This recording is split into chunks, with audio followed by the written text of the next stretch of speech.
Hi, this is going to be a quick tip video, and this is specifically about the NuTone IM3003 intercom systems. What we're looking at here is the terminal board from an IM3003, and this is actually the main board of a 3003, and I have it out of a set because it's not to demonstrate what I'm talking about. I don't really need to have a whole intercom in the way, just really this board. And it's not really about this board so much, it's about this black wire. This black wire comes off the main board, it goes through a wire tie here, and then it's soldered onto the board down here just on the other side of the little blue relay. And this is the main ground wire that connects the 3003 master station to the terminal board and then through the grounding for each of the individual remote stations on your system. The IM3003 is what's referred to as a common ground system, and 3003s will be very unhappy if the ground wire is not plugged back in. So sometimes what happens is when you go to remove your master station, this ground wire gets plugged onto this earth lug right here on the terminal board. And when the ground wire is plugged onto the earth lug, it is something like this. But what happens sometimes is when you go to remove the IM3003 and you unplug the two ribbon cables that are on the right hand side of the terminal board, and then you go to unplug the ground wire off the earth lug, when you go to pull it out, sometimes it just comes off, but sometimes also, and of course it won't do it for the video, I've tried to set it up so it would, sometimes when you pull it off, now see, it won't do it. Well, you'll have to trust me on this. Sometimes when you pull the grounding wire off the earth lug will pull out of the board and it'll be stuck in the end of the wire like that.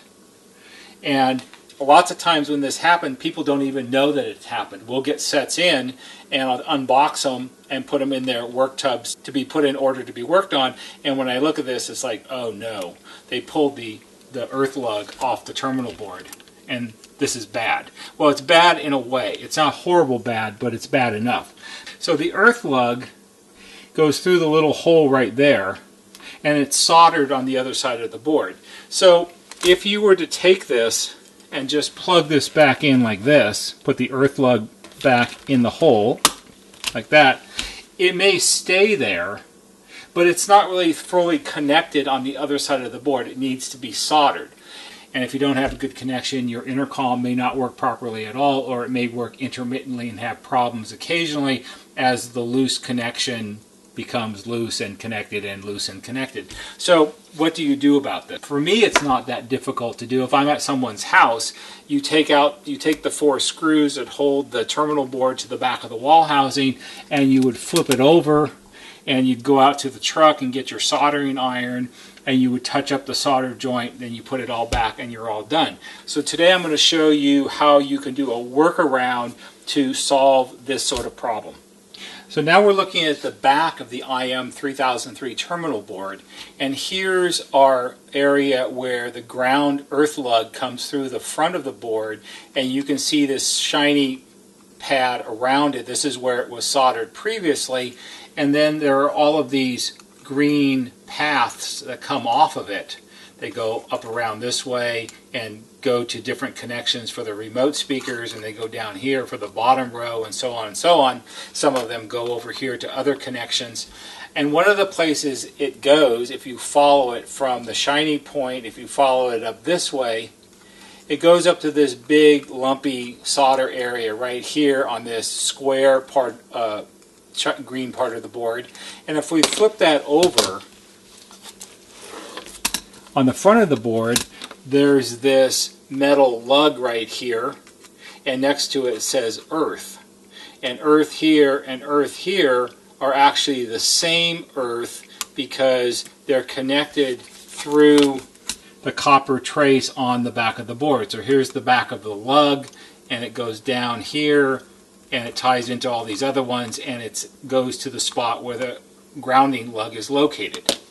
Now this hole right here with the lug around it where it says Earth, this is one of the 4 mounting points that holds the terminal board to the back of the wall housing. So there's one here, one here, one here, and one here, and there will be screws through each one of these, and that's what holds this board to the back of the wall housing.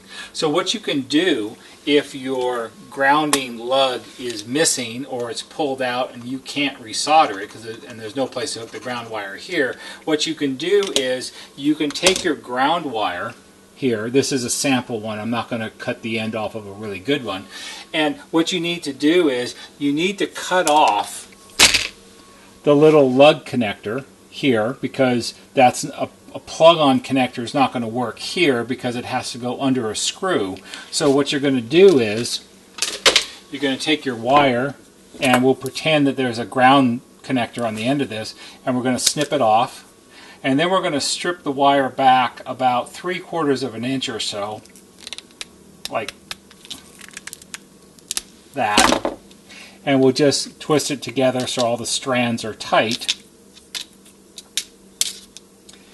So we're going to back off the screw that's in the lug that holds this point to the wall housing, and then we're going to slip our wire underneath the head of the screw. This is pretend a little bit because this is not actually in a wall housing, but you're going to put the ground wire under the head of the screw, and then you're going to tighten the screw back down. So connecting the ground wire to this point, because this point travels around on the back of the board to this point, it's the same. It acts the same way. Earth ground here is the same as earth ground there.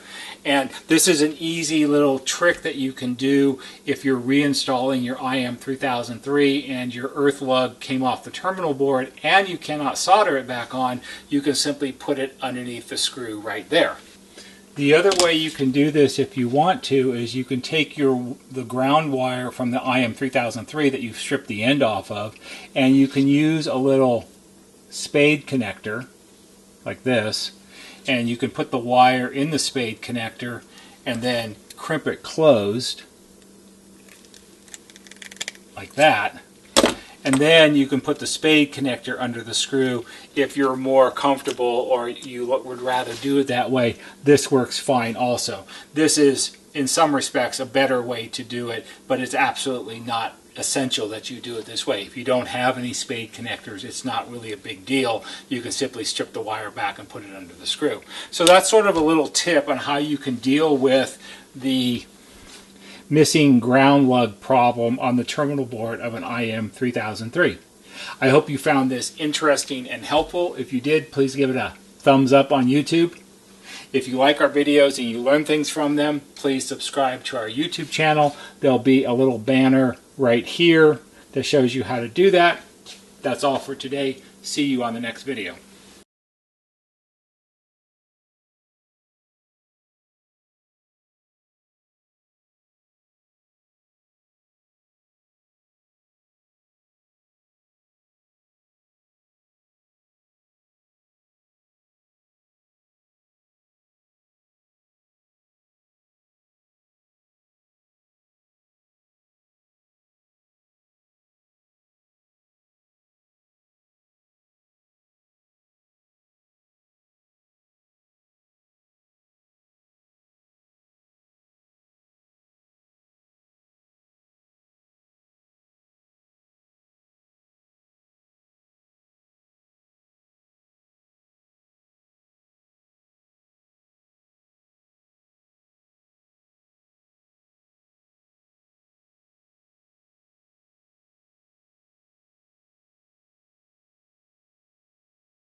One of the things that happens sometimes on 3003s, and it can happen when you go to remove your master station to send it in to have it repaired, or you remove it for some other reason, is